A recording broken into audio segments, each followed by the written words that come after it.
President Biden has overseen the worst crisis at our border in our nation's history. Literally over 5 million people have been apprehended trying to come across the border illegally since he took office, and that doesn't include all the gotaways. Now with Title 42 expiring, you're going to have a major catastrophe.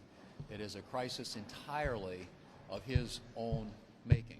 And if you look at just the raw numbers, under the previous administration, that number of people trying to come across the border illegally on a daily basis was 1,800. Under the Biden administration, it has been 6,300 per day trying to come across the border illegally.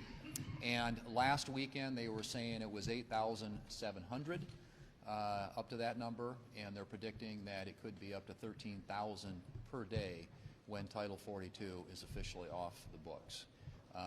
That is a disaster. That is a catastrophe for the Border Patrol. It's a catastrophe for the communities along the border, and it's a catastrophe for the American taxpayer. The President, again, certainly has at his disposal the authority to re-implement or come up with a Title 42-like proposal that he could do on his own. He doesn't need Congress to do that, but he has been unwilling to do that.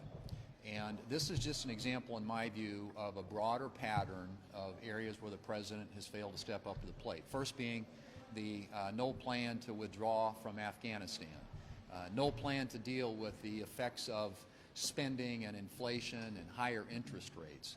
And most recently, going for literally 90 days without sitting down and talking to Speaker McCarthy about how to end this debt limit crisis.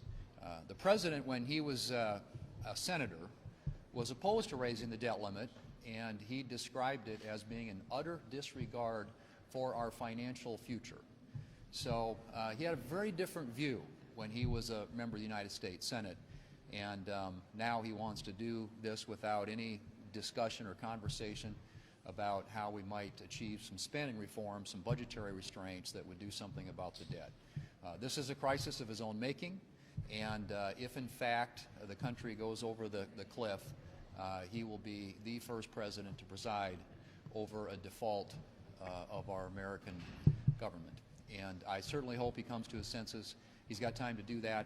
I hope the next couple of days are constructive, and that when they meet again on Friday, there will be a meeting of the minds about how to resolve this crisis in a way not only that deals with the debt limit, but also in a way that deals with the debt and the out-of-control spending that's contributing to it.